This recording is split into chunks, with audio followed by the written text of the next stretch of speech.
Hello hello सभी साथियों को बेहद प्यार भरा नमस्कार है। साथी सारे भाई मेरे जल्दी से उपस्थित हो जाएं। आर्टिकल 356 पर हमारी बात चल रही थी, संवैधानिक तंत्र की विफलता की जो कंडीशन थी उस पर, जिसे आप राष्ट्रपति शासन, राज्य आपातकाल या संवैधानिक आपातकाल कहा करते थे। घोषणा पर भी बात हो गई थी, इसके आधार पर भी बात हो गई थी, संसदीय अनुमोदन पर भी बात हो गई थी कि 2 महीने आपके पास होते हैं, 2 महीने में इसे लोकसभा राज्यसभा के साधारण बहुमत से पास होना पड़ता है। इतनी बात हो गई थी, थम्स अप कीजिएगा, इसी से बातें आगे बढ़ानी है, इसी से आगे बढ़ानी है। जल्दी से बोले टोनी भाई, Tony Kakkar, brother of Neha Kakkar है, उमेश साहू, कैसे हैं आप सभी लोग? सभी को बेहद प्यार भरा नमस्कार। थोड़ी सी देरी के लिए माफी चाहते हैं, एक पीडीएफ नहीं मिल रही थी इस बोर्ड में, ठीक है, उस पीडीएफ को डालने के चक्कर में देरी हो गई। जल्दी से बताएंगे, यहीं तक हुआ था संसदीय अनुमोदन। लवली, रुखसर, गुड आफ्टरनून, विकास, राशीष, चलिए यहीं तक। तो संसदीय अनुमोदन के बाद अब आपको बतानी है समयावधि कि कब तक लागू रहेगा। अगर मान लो आपको संसदीय अनुमोदन मिल जाता है तो ये कब तक लागू रहेगा, समयावधि क्या रहेगी, समयावधि क्या रहेगी, समयावधि, समयावधि क्या रहेगी, टाइम ड्यूरेशन क्या रहेगा, टाइम ड्यूरेशन क्या रहेगा,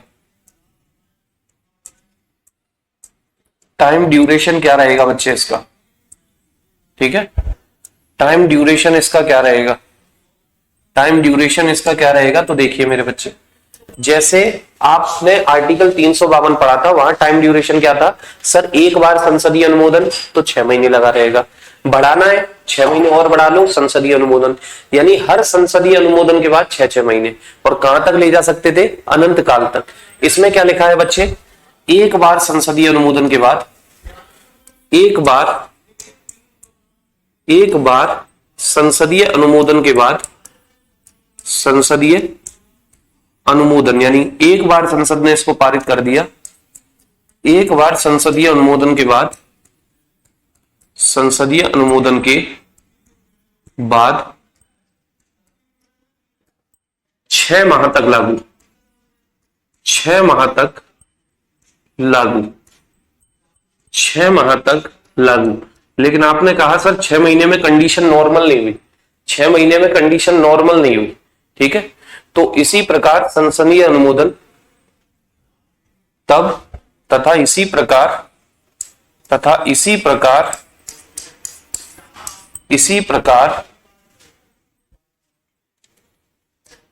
संसदीय अनुमोदन द्वारा, संसदीय अनुमोदन द्वारा, संसदीय अनुमोदन द्वारा, अनुमोदन द्वारा 6-6 माह करके, 6-6 माह करके, यानी एक बार संसदीय अनुमोदन मिला 6 महीने लग जाएगा, और बढ़ाना है संसदीय अनुमोदन, संसद से फिर पास कराओ, फिर कितने महीने सर, 6 महीने। तो 6-6 माह करके अधिकतम कहां तक ले जा सकते हो, उसे तो अनंत काल तक ले जा सकते थे आप, ठीक है ना, आर्टिकल 352 को। इसे कहां तक ले जा सकते हो, 6-6 माह करके मैक्सिमम यानी अधिकतम 3 साल तक, अधिकतम कितने साल तक बच्चे, 3 साल तक, ठीक है। इसे आप अनंत काल तक नहीं ले जा सकते, अधिकतम 3 साल तक ले जा सकते हो, याद रखना। अब यहां खास पॉइंट पता है आपको क्या मिलेगा, खास पॉइंट मिलेगा आपको एक, जब बेटा एक बार संसदीय अनुमोदन मिलता है, एक बार संसदीय अनुमोदन, तो ये कितने महीने के लिए लागू रहता है सर, 6 महीने के लिए लागू रहता है। कितने महीने के लिए लागू, 6 महीने के लिए लागू।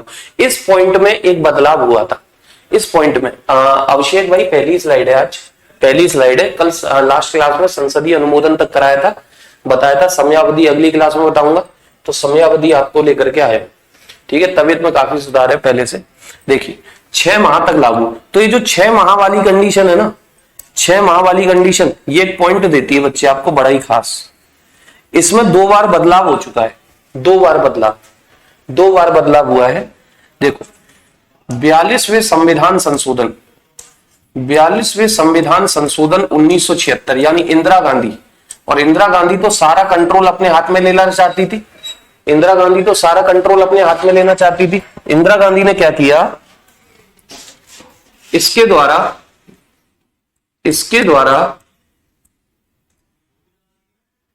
इस समय को बढ़ाकर 1 वर्ष कर दिया गया। बढ़ाकर 1 वर्ष कर दिया गया। 1 वर्ष कर दिया गया। यानी हमारे बड़े बुजुर्गों ने आर्टिकल 356 के लिए बोला था कि संसदीय अनुमोदन मिलेगा तो ये एक बार में 6 महीने के लिए बढ़ जाएगा, लेकिन इंदिरा गांधी ने कह दिया कि एक बार संसदीय अनुमोदन मिलेगा तो 6 महीने नहीं 1 साल के लिए हो जाएगा। कितने साल के लिए? 1 साल के लिए। लेकिन बच्चा आज भी हम कितने महीने पढ़ रहे हैं? आज भी कितने महीने पढ़ रहे हैं सर? 6 महीने पढ़ रहे हैं। यानी कि इसमें वापस बदलाव हुआ होगा। वापस कब बदलाव हुआ बच्चे? तो मोरारजी देसाई वाला संशोधन, 44वां संविधान संशोधन, 44th कॉन्स्टिट्यूशनल अमेंडमेंट 1978, 44वां संविधान संशोधन 1978। इसके द्वारा इस समय को वापस बदलकर इस समय को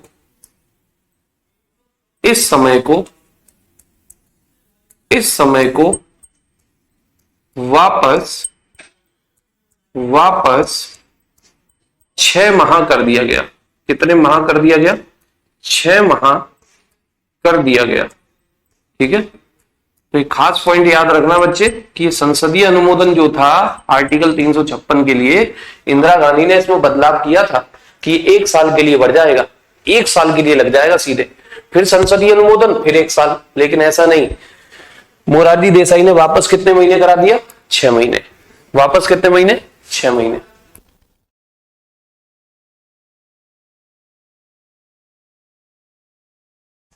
चलो ठीक है।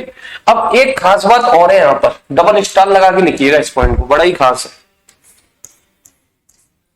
डबल स्टार लगा के ये पॉइंट लिखना बच्चे। 44वें संविधान संशोधन से एक पॉइंट और ऐड किया गया। क्या ऐड किया गया? कि यदि 1 वर्ष से ज्यादा के लिए इसे लागू रखना है, 44वें संविधान संशोधन 1978, क्योंकि आप जानते हो इमरजेंसी के लिए जो ये 44वां संविधान संशोधन है बड़ा ही खास है। इसने इमरजेंसी को कोई बेमतलब में ना लगाए, कोई बिना फालतू में ना लगाए, लोगों के राइट्स को बेमतलब में ना छीने, इसके लिए यह अमेंडमेंट हुआ है। तो इसके द्वारा एक बात ऐड की गई, क्या? कि आर्टिकल 356 को किसी क्षेत्र में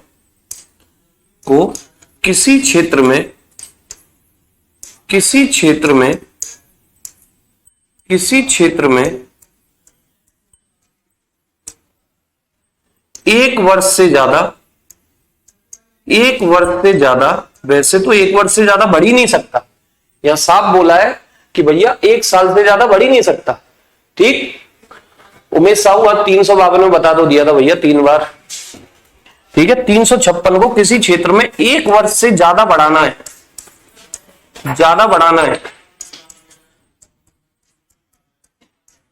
तो निम्न कंडीशन का होना आवश्यक है। तो निम्न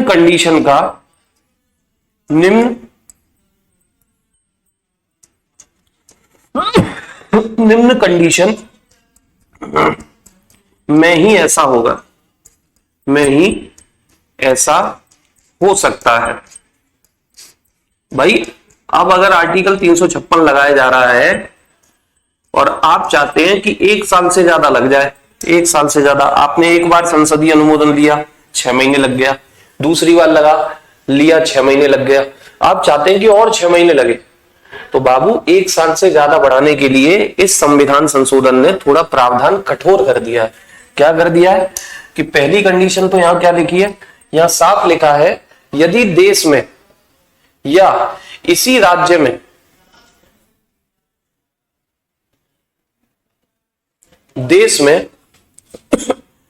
पहली कंडीशन है, यदि देश में या तो पूरे देश में या किसी राज्य में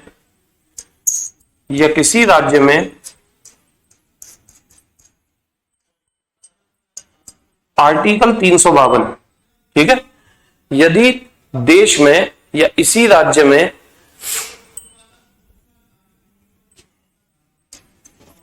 कहीं आर्टिकल 352 लागू हो, कहीं आर्टिकल 352 लागू हो। समझना, एक एक पॉइंट बड़ा ही खास है। आज जो है आर्टिकल 356 लगाना और उसे आगे बढ़ाना टफ बना दिया है, टफ बना दिया है। आप 356 लगवा लिया आपने, 6 महीने मिल जाएगा संसदीय अनुमोदन के बाद।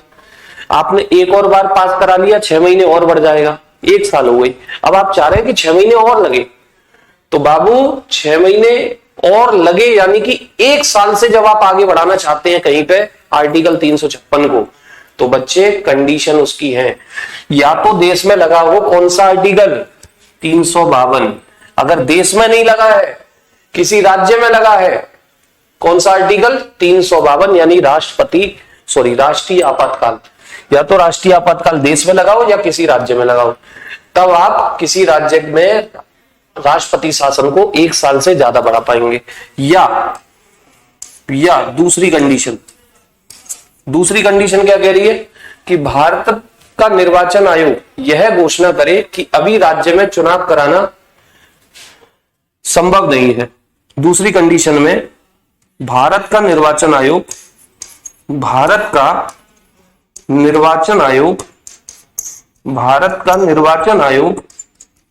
यह घोषणा करे, क्योंकि भाई लोकसभा, राज्यसभा और विधानसभा, विधान परिषद के चुनाव कौन कराता है? निर्वाचन आयोग कराता है, इलेक्शन कमीशन कराता है। तो भारत का निर्वाचन आयोग यह घोषणा करे कि अभी राज्य में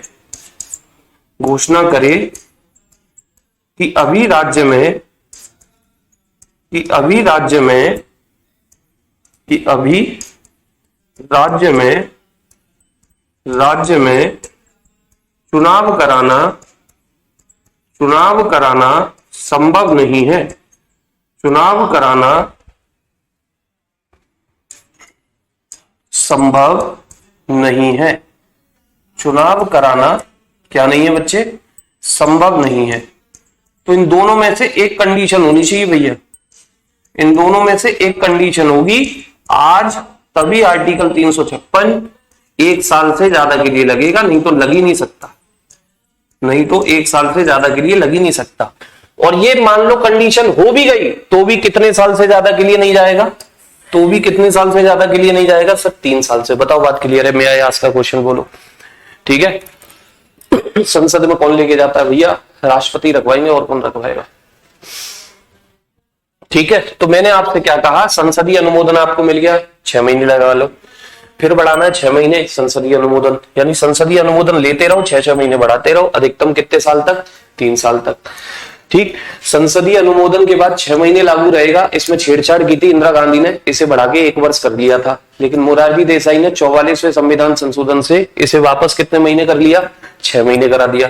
ठीक, इसी मोरारजी देसाई वाले अमेंडमेंट से 44वें संविधान संशोधन 1978 से साफ कह दिया कि भैया संसदीय अनुमोदन मिला, 6 महीने लग गया, दोबारा संसदीय अनुमोदन ले लो, 6 महीने लग गया, 1 साल हो गई। अब चाहते हो आप 1 साल से और आगे बढ़ाना, आपके मन में चल रही है कि इसे और आगे बढ़ाएंगे, तो भैया अब आगे तभी बढ़ेगा जब इनमें से कोई कंडीशन होगी, या तो देश में या किसी राज्य में राष्ट्रीय आपातकाल लगा हो, या चुनाव आयोग कह दे कि भैया इस राज्य में अभी चुनाव नहीं हो सकते, दिक्कत चल रही है, समस्या चल रही है, लोग भड़के हुए हैं, दंगे फसाद हो रहे हैं, अभी नहीं हो सकते। तो अगर चुनाव आयोग ऐसा कह दे तभी आपका ये राष्ट्रपति शासन उस राज्य में आगे बढ़ेगा, 1 साल से ज्यादा, नहीं तो नहीं बढ़ेगा। ठीक, अनन्या राव जी नोटिफिकेशन नहीं आया बाबू, हो सकता है बहुत बच्चों को जाता है, कभी कभी नहीं पहुंच पाता है। ठीक है, तो ये है समय अवधि की बात। बोले समय अवधि की बात पूरी हो गई? जल्दी से बोलिए, समय अवधि की बात पूरी हो गई?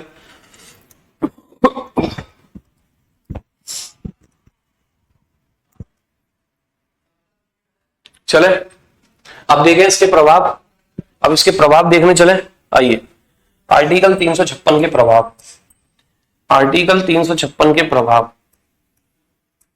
आर्टिकल 356 के प्रभाव। आर्टिकल 356 के प्रभाव अगर देखें हम, प्रभाव एक आएंगे बच्चे, विधायिका पर क्या प्रभाव पड़ता है, विधायिका पर, विधायिका पर, विधायिका पर क्या प्रभाव पड़ता है, विधायिका पर क्या प्रभाव पड़ता है। एक आता है कार्यपालिका पर, कार्यपालिका पर क्या प्रभाव पड़ता है, कार्यपालिका पर क्या प्रभाव पड़ता है, कार्यपालिका पर, कार्यपालिका पर क्या प्रभाव पड़ता है। और तीसरा है बच्चे मौलिक अधिकारों पर, मौलिक अधिकारों पर, मौलिक अधिकारों पर, फंडामेंटल राइट्स पर क्या प्रभाव पड़ता है, मौलिक अधिकारों पर, ठीक है, मौलिक अधिकारों पर। मैं कहूंगा आप खुद सोच के देखो, खुद सोच के दिमाग लगाओ, क्या मौलिक अधिकार, हाँ शरीफ भाई सर 2 पॉइंट प्लीज बता दो कौन से। व्हाट इज हिस्ट्री ऑप्शनल, बच्चे हिस्ट्री ऑप्शनल तो मेरे बच्चे ये आपका आईएएस और पीसीएस में रहता है, ठीक है। जब आप मेंस लिखते हैं तो आप ऑप्शनल आपको चूज करने पड़ते हैं, आईएएस में खासकर से, और यूपी पीसीएस में तो ऑप्शनल खत्म कर दिए, ऑप्शनल खत्म कर दिए, वहां पे यूपी जीके के 2 पेपर होते हैं, यूपी जीके के। शरीफ भाई 2 पॉइंट्स कौन से कह रहे हैं, ठीक है। अब देखिए दिमाग लगा के सोचो, क्या मौलिक अधिकारों पर कोई प्रभाव पड़ेगा 356 का, सोच के देखो बेटा। आर्टिकल 356 जो है ये क्यों लगा था, संवैधानिक तंत्र के विफल होने के कारण, और उसके आधार भी मैंने आपको बताए थे कि संघ का कर्तव्य होता है कि वो राज्य की रक्षा करे, ठीक है। राज्य का कर्तव्य होता है कि वो संघ के निर्देशों का पालन करे, अगर नहीं करेगा तो इसे संवैधानिक तंत्र की विफलता माना जाएगा, क्योंकि संविधान का आप पालन नहीं कर रहे। संविधान ने कहा है कि केंद्र के निर्देशों पे चलो, आप चल नहीं रहे हो। तो कुल मिला के नालायकी कौन कर रहे हैं, नालायकी कर रहे हैं मुख्यमंत्री और उसके मंत्री परिषद के लोग। नालायकी पब्लिक नहीं कर रही है, नालायकी पब्लिक नहीं कर रही है, नालायकी सिस्टम कर रहा है, राज्य का सिस्टम कर रहा है। तो बैन लगेगा राज्य के सिस्टम पर, ना कि पब्लिक के अधिकारों पर। समझे मेरी बात को, नालायकी कौन कर रहे हैं भाई, आर्टिकल 356 में संवैधानिक तंत्र की विफलता, यानी संविधान के अकॉर्डिंग कौन नहीं चल रही है सर, राज्य की सरकार, राज्य की विधायिका। जो पॉइंट संविधान उसे कह रहा है वो मान नहीं रही है। तो नालायकी कौन कर रहा है, नालायकी कर रहे हैं मुख्यमंत्री और मंत्री परिषद के लोग उसके। तो उनको हटाओ ना, हमारे मौलिक अधिकारों को क्यों छेड़ रहे थे, हमारे मौलिक अधिकारों से क्या लेना देना। तो बिल्कुल सही बात है, आर्टिकल 356 का मौलिक अधिकारों से कोई लेना देना नहीं है, मौलिक अधिकारों पर कोई प्रभाव नहीं पड़ता। याद रखना, मौलिक अधिकारों पर आर्टिकल 356 का, आर्टिकल 356 का कोई प्रभाव नहीं पड़ता, कोई प्रभाव नहीं पड़ता, कोई प्रभाव नहीं पड़ता। मतलब जैसे सामान्य काल में आपको आपके मौलिक अधिकार मिले हैं, आप 356 में भी इसको यूज कर सकते हैं। आपके 356 लगने पर भी इन पे कोई प्रभाव नहीं पड़ेगा, ठीक है। मौलिक अधिकार सामान्य काल की तरह क्या रहेंगे, अप्रभावित बने रहेंगे। अर्थात मौलिक अधिकार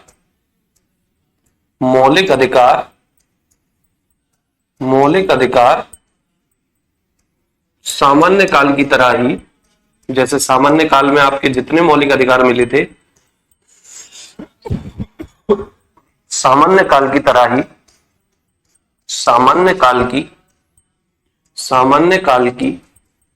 तरह ही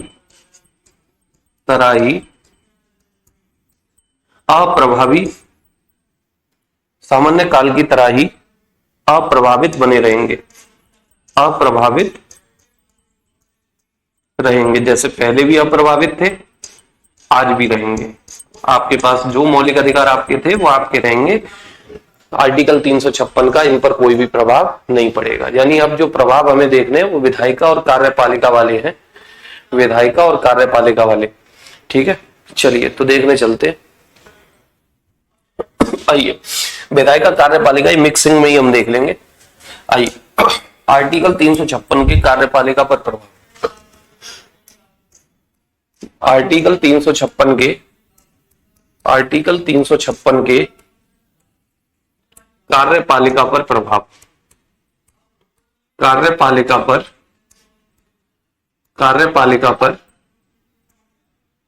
प्रभाव, आर्टिकल 356 के कार्यपालिका पर प्रभाव। ठीक है भाई।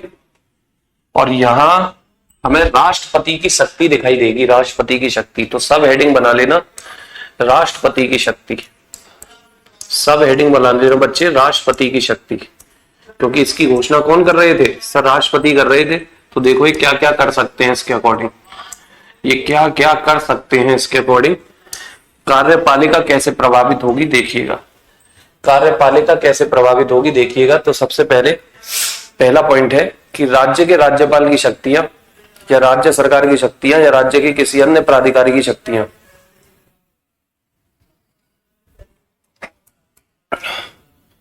पहला पॉइंट कहता है, इसका पहला पॉइंट, राज्य के राज्यपाल की शक्तियां, जो भी काम राज्य में राज्यपाल करता है, राज्य के राज्यपाल की शक्तियां, राज्य के राज्यपाल की शक्तियां, राज्य के राज्यपाल की शक्तियां या राज्य सरकार की शक्तियां, या राज्य सरकार की शक्तियां, राज्य सरकार की जो भी शक्तियां है, और सरकार से ही आप क्या कहते हो? कार्यपालिका, या राज्य सरकार की शक्तियां, या राज्य में जो भी अधिकारी हैं, ऑफिसर है, या अन्य प्राधिकारियों की शक्तियां, या अन्य प्राधिकारियों की शक्तियां, या राज्य के अन्य प्राधिकारियों की शक्तियां, जितने भी ऑफिसर हैं उनकी पावर, अन्य प्राधिकारियों की, प्राधिकारी का मतलब होता है ऑफिसर, प्राधिकारी का मतलब क्या होता है बच्चे? ऑफिसर। जितने भी ऑफिसर हैं राज्यों में की शक्तियां राष्ट्रपति अपने हाथों में ले सकते हैं, अपने हाथों में ले सकते हैं, अपने हाथों में ले सकते हैं। ठीक है मेरे भाई, अपने हाथों में ले सकते हैं, याद रखना। राज्यपाल की भी शक्तियां ले सकते हैं, जो भी काम राज्य में राज्यपाल कर रहा था या राज्य सरकार कर रही थी या जो भी ऑफिसर कर रहे थे, इन सबकी पावर के कौन ले सकते हैं? राष्ट्रपति अपने हाथों में ले सकते हैं। और राष्ट्रपति ये भी घोषणा कर सकते हैं कि राज्य सूची पर समस्त शक्तियां का प्रयोग अब कौन करेगी? संसद करेगी। ठीक है, राष्ट्रपति। दूसरा पॉइंट, राष्ट्रपति यह भी घोषणा कर सकते हैं, राष्ट्रपति यह भी घोषणा कर सकते हैं, यह भी घोषणा कर सकते हैं, घोषणा कर सकते हैं कि राज्य सूची पर बेटा, राज्य सूची किसके हाथ में होती है? सर राज्य विधानमंडल के। कौन कानून बनाता है इस पर? सर राज्य विधानमंडल। लेकिन राष्ट्रपति अब घोषणा कर देंगे, क्योंकि 356 लागू है, कि राज्य सूची पर समस्त शक्तियां, राज्य सूची पर समस्त शक्तियां, राज्य सूची पर समस्त शक्तियां, राज्य सूची पर कानून कौन बनाती है? सर राज्य विधानमंडल। लेकिन 356 लागू है, 356 लागू है, तो समस्त शक्तियां अब संसद द्वारा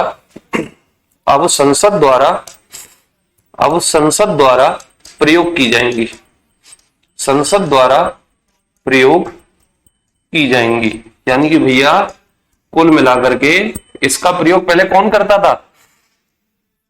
सर राज्य विधानमंडल करता था, वही इन पर कानून बनाता था। लेकिन राष्ट्रपति जी ये घोषणा कर सकते हैं बच्चे, अगर 356 लागू है, कि भैया इन शक्तियों का उपयोग अब कौन करेगी? सर संसद करेगी। कौन करेगी? संसद करेगी। I am purchase IAS pre batch, that's why I am asking to you. तो बहुत बढ़िया, परचेस कर लो, अच्छी बात है, ठीक है। और वहां जो टीचर पढ़ा रहे हैं उनसे ये बात पूछो यार, ठीक है। चलिए, तो मैंने कहा संसद प्रयोग कर सकेगी, अर्थात ये शक्तियां पहले किसकी थी? सर ये शक्तियां तो पहले राज्य विधायिका की होती थी। अब इन शक्तियों का प्रयोग कौन कर रही है? संसद। अर्थात संसद राज्य विधान मंडल की या राज्य विधायिका की, अर्थात संसद राज्य विधायिका की शक्तियों का, राज्य विधायिका की शक्तियों का प्रयोग करेगी। जो भी शक्तियां राज्य विधायिका के पास थी, और विधायिका पे क्या शक्ति होती है? सर कानून बनाना। राज्य विधायिका किस पर कानून बनाती थी? सर राज्य सूची पर। अब कौन करेगी इसकी शक्तियों का प्रयोग? अब कौन करेगी इसकी शक्तियों का प्रयोग? सर इसकी शक्तियों का प्रयोग अब संसद करेगी। राष्ट्रपति ऐसी घोषणा भी कर सकते हैं, याद रखना, ठीक है। राष्ट्रपति ऐसी घोषणा भी कर सकते हैं। क्लियर है? और ये कौन कराता है? सब राष्ट्रपति से कराती, केंद्र सरकार ही है, क्योंकि राष्ट्रपति किसकी सलाह पे काम करते हैं? मंत्री परिषद। पढ़ोगे राष्ट्रपति में, आर्टिकल 74 पढ़ा भी होगा। राष्ट्रपति को सलाह व सहायता के लिए एक मंत्री परिषद होगी, उसी की सलाह पे काम करते हैं।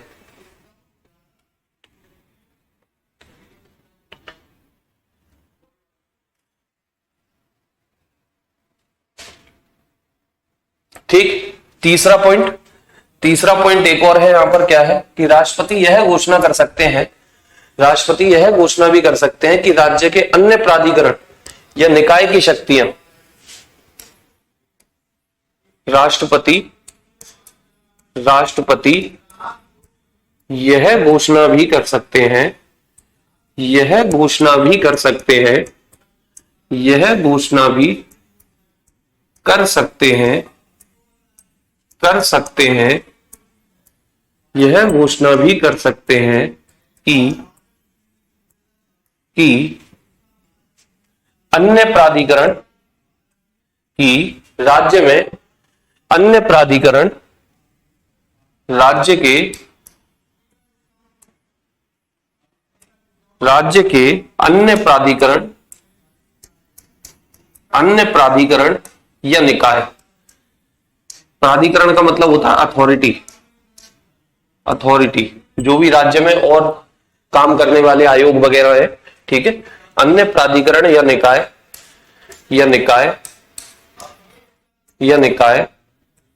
की शक्तियां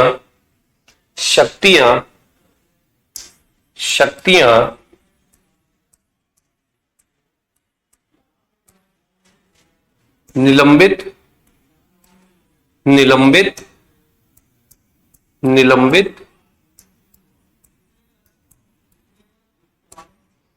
या उन पर रोक लगा सकते हैं।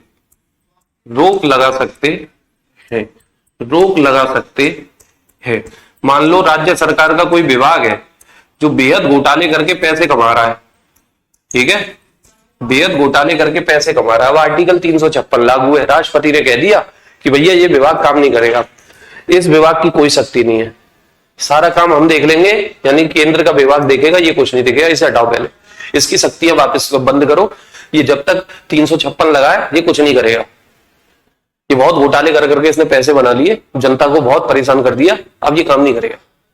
तो बिल्कुल कर सकते हैं, याद रखना, निलंबित भी कर सकते हैं, खत्म भी कर सकते हैं, उन पर रोक भी लगा सकते हैं। कब तक रहेगी? जब तक 356 लगा रहेगा। 356, उसके बाद सब चीजें सामान्य हो जाएंगी। अब आगे अगर बात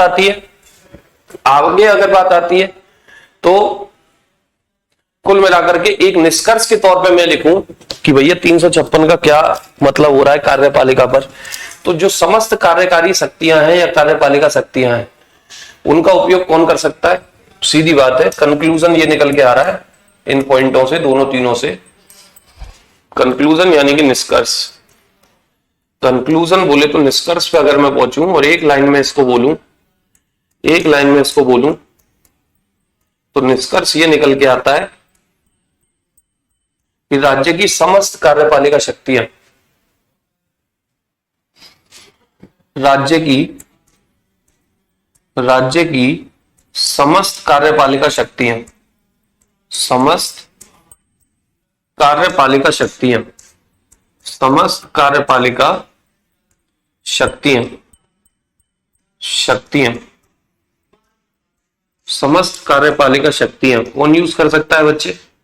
समस्त कार्यपालिका शक्तियां कौन यूज कर सकता है? राष्ट्रपति द्वारा यूज की जा सकती हैं। राष्ट्रपति द्वारा यूज की जा सकती हैं। राष्ट्रपति द्वारा यूज की जा सकती है, की जा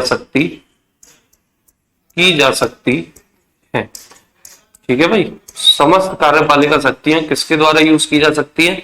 राष्ट्रपति द्वारा यूज की जा सकती है। एक लाइन में आपकी सारी की सारी जो भी पॉइंट मैंने बताई यही है, देख लीजिए। कोई दिक्कत समस्या परेशानी है तो बताइए।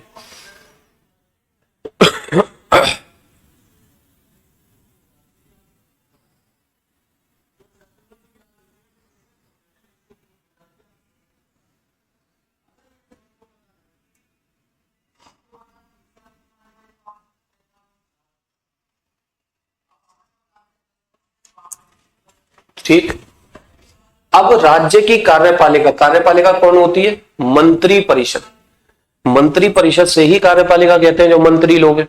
यानी मंत्री लोगों से सारी शक्तियां राष्ट्रपति ने ले ली, और राष्ट्रपति खुद तो कुछ करते नहीं है। आर्टिकल 74 कहता है कि वो मंत्री परिषद जो होती है केंद्र वाली, केंद्र की जो कार्यपालिका होती है उसके कहे पर काम करते हैं।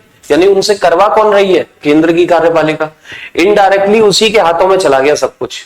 राज्य की जो कार्यपालिका है इनडायरेक्टली केंद्र की कार्यपालिका के अधीन चली गई। आपकी कार्यपालिका खत्म, यानी मंत्री और मंत्री परिषद के पद खत्म। ठीक है, और यहां मोस्ट इंपोर्टेंट पॉइंट मैं आप लिखने जा रहा हूं, देख लीजिएगा। इतना हो गया, अगली स्लाइड पे लिखूंगा। बोलिए, हो गया है तो?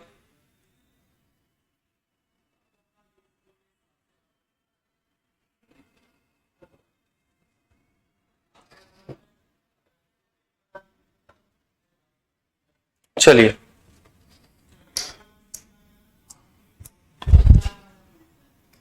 आर्टिकल 356 के दौरान आर्टिकल 356 के दौरान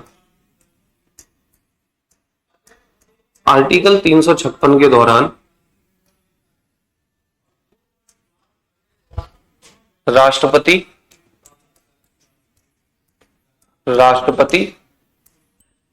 राज्य में मुख्यमंत्री व उसकी मंत्री परिषद को भंग कर देते हैं। राष्ट्रपति राज्य के मुख्यमंत्री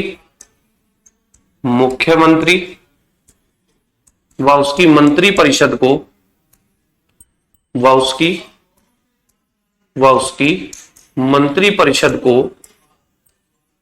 परिषद को भंग कर देते हैं।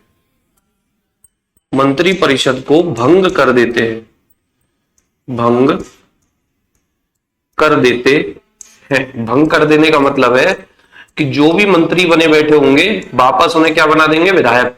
चल बे चल, यानी सरकार का गिर जाना, सरकार हट जाएगी। ठीक है, भंग कर देते हैं अर्थात पद से हटा देते हैं, अर्थात पद से हटा देते हैं। वापस विधायक बन जाओगे आप, अर्थात पद से हटा देते हैं, पद से हटा देते हैं। तथा राज्य का शासन राज्यपाल के हाथों में आ जाता है, तथा राज्य का शासन राज्यपाल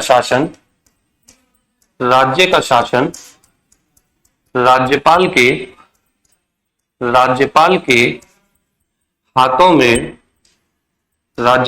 हाथों में आ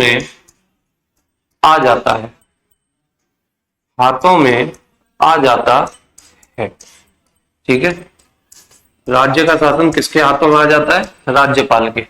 और राज्यपाल तो होता ही केंद्र का है। अभी आप देखिए वर्तमान में कौन सी पार्टी है केंद्र में, बीजेपी और उसका गठबंधन। आप किसी भी राज्य का राज्यपाल उठा के देख लो, किसी भी राज्य का, मैं नाम भी नहीं लूंगा, आप किसी भी राज्य का राज्यपाल उठा के देख लो, राज्यपाल इस समय किस पार्टी से संबंधित होगा, बीजेपी और उसके गठबंधन का ही होगा। अगर गलती से कभी कांग्रेस सरकार सत्ता में वापस आई, गलती से कभी कांग्रेस सरकार सत्ता में वापस आई, केंद्र में सरकार बनी, तो पता है आपको सबसे पहले कौन सा पद बदला जाएगा, हर एक राज्य का राज्यपाल बदला जाएगा। क्योंकि राज्यपाल की नियुक्ति राष्ट्रपति करते हैं, किसकी सलाह पर, केंद्र की सलाह पर। किसकी सलाह पर, केंद्र की। तो मेरे बच्चे, जब केंद्र की सलाह पर की जाएगी तो केंद्र ऐसा तो है नहीं कि बीजेपी केंद्र में बैठी है और राष्ट्रपति से कह दे कांग्रेस के इस वाले व्यक्ति को वहां राज्यपाल बनवा दो। कांग्रेस को क्यों बनवाएगी, अपने आदमी को बैठाएगी, जिससे कि राज्य पे कंट्रोल बना रहे, जिससे कि क्या बना रहे, राज्य पे कंट्रोल बना रहे। तो भैया इसीलिए तो हमारे यहाँ केंद्र मजबूत है, क्योंकि राज्यों पे कंट्रोल कौन है, केंद्र का है। केंद्र का व्यक्ति राज्य का मुखिया बन के बैठ जाता है, देखो राज्यपाल। तो राज्यपाल के हाथों में आ गया शासन पूरी तरह से। राज्यपाल राज्य का शासन किसकी सहायता से चलाएंगे, या तो राज्य सचिव की सहायता से या राष्ट्रपति द्वारा नियुक्त किसी सलाहकारी व्यक्ति की सहायता से। देखिए इस पॉइंट को भी लिख लेना, राज्यपाल राज्य का शासन, राज्यपाल राज्य का शासन, राज्य का शासन, राज्य सचिव या राज्य सचिव या राष्ट्रपति द्वारा नियुक्त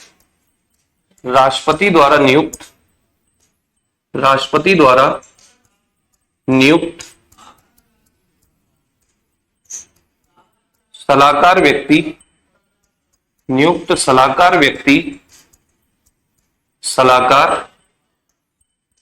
व्यक्ति, ठीक है। कौन नियुक्त करेंगे, या तो राज्य सचिव के साथ मिलकर या राष्ट्रपति द्वारा नियुक्त किसी सलाहकार व्यक्ति की सहायता से। राष्ट्रपति द्वारा नियुक्त किसी सलाहकार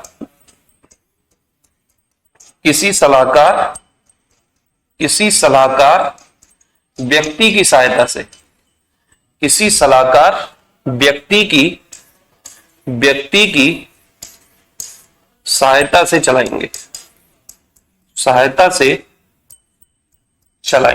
चलाएंगे कौन ही, राज्यपाल। क्योंकि राष्ट्रपति खुद तो आएंगे नहीं, किससे चलवाएंगे, राज्यपाल से चलवाएंगे।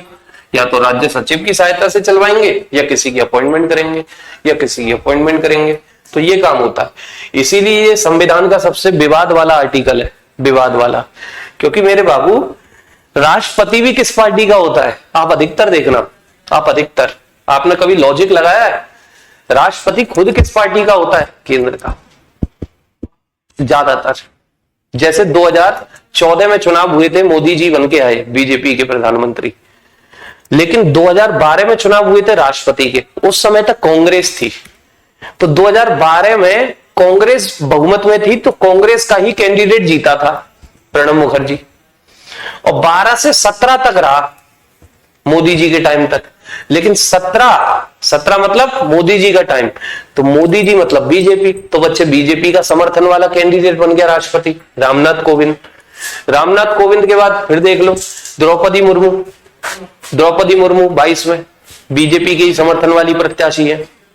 यानी कि जो केंद्र में सरकार होती है, कहीं ना कहीं उसी का बंदा बहुमत पैदा करके जीत जाता है, राष्ट्रपति बन जाता है।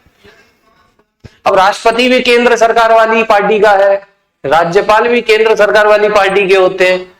और आर्टिकल 356 कहता है कि संवैधानिक तंत्र की विफलता या तो राज्यपाल अपनी रिपोर्ट दे दे या फिर राष्ट्रपति को खुद ही एहसास हो जाए। तो बच्चे इनको तो एहसास होगा ही होगा, क्योंकि ये रोटियां किसकी खा रहे हैं, उसी पार्टी की तो खा रहे हैं जो केंद्र में। और आप खुद देखना, संवैधानिक तंत्र की विफलता वहीं महसूस होती है जहां पर वो सरकार नहीं होती जो केंद्र में। अब मान लो केंद्र में बीजेपी है, यूपी राज्य में बीजेपी है, यूपी राज्य में कितना ही घिनौना काम क्यों ना हो जाए कभी, वैसे तो हो नहीं रहा, योगी जी ने बहुत कानून व्यवस्था पे तो बेहतरीन काम किया है, लेकिन फिर भी अगर हो जाए, यूपी का शासन स्वर्ग से भी बेहतर बताएंगे, कि यूपी का शासन तो स्वर्ग से ही बढ़िया चल रहा है। जिस राज्य में वही सरकार होगी जो केंद्र में बैठी है, तो वहां के शासन में कभी खराबी नजर नहीं आती राज्यपाल को, ना ही राष्ट्रपति को। क्यों? क्योंकि पता है ये तो अपनी सरकार है। लेकिन केंद्र में जो सरकार है और राज्य में कोई दूसरी सरकार हो, जैसे जीजी, जैसे तमिलनाडु की स्टालिन गवर्नमेंट, मोदी से बहुत ठनी रहती है उसकी, स्टालिन गवर्नमेंट की, जीजी की बहुत ठनी रहती है ममता बनर्जी की, तो वहां का जो राज्यपाल होगा, राज्यपाल तो केंद्र सरकार ही नियुक्त करा रही है, बीजेपी और उसके गठबंधन के। तो भैया जीजी विपक्ष की पार्टी है। अब जीजी के राज्य में उन्हें हमेशा यही लगेगा कि संवैधानिक तंत्र फेल हो रहा है, ये संविधान के अकॉर्डिंग काम नहीं कर रहे। और राष्ट्रपति भी आप जानते हो केंद्र वाली पार्टी का होता है, उसे भी ऐसा ही लगेगा कि ये तो संविधान के अकॉर्डिंग चल ही नहीं रही। क्यों? उसी राज्य में क्यों लग रहा है आपको, जबकि जहां बीजेपी या उसका गठबंधन है उनमें क्यों नहीं लगेगा? क्योंकि वो तो अपनी पार्टी है। ये हर पार्टी के साथ है, जो केंद्र में होती है और वही अगर सेम पार्टी राज्य में, तो वो राज्य बढ़िया चल रहा है, भले वहां सत्यानाश हो रहा। और केंद्र में दूसरी पार्टी, राज्य में दूसरी पार्टी, तो उस राज्य में जरूर खराब बताएंगे, भले कितना ही बढ़िया चल रहा। यही कारण है कि आर्टिकल 356 आज तक 100 से ज्यादा बार लग चुका है, 100 से ज्यादा बार। सबसे ज्यादा बार मणिपुर हो गया, अब 11 बार हो गया। यूपी में 10 बार लगा था। सबसे ज्यादा समय के लिए पंजाब 10 साल गुजार दी बेचारे ने अपने, 10 साल। सबसे पहली बार भी पंजाब में लगा। तो कल इसे हम खत्म करेंगे, कल इसका समापन हो जाएगा आपातकाल का, परसों होगा इसका मॉक टेस्ट। क्योंकि 356 है, 360 बिल्कुल छुटका सा है, वो तो 15 मिनट का सीन है, 10 से 15 मिनट का। उसका समापन करके परसों मॉक टेस्ट लगेंगे। आज डीपीपी बनवा दूंगा और डीपीपी आ जाएंगी, आपकी डीपीपी लग जाएंगी। क्वेश्चन लगा के देखना बढ़िया से बढ़िया, टेंशन फ्री रहो। आपको 1 नंबर कंटेंट दिया गया, क्वेश्चन बचेगा नहीं। बाकी आप खुद भी जानते हो। मिलता हूं आपसे कल, तब तक के लिए नमस्कार, जय हिंद, जय भारत।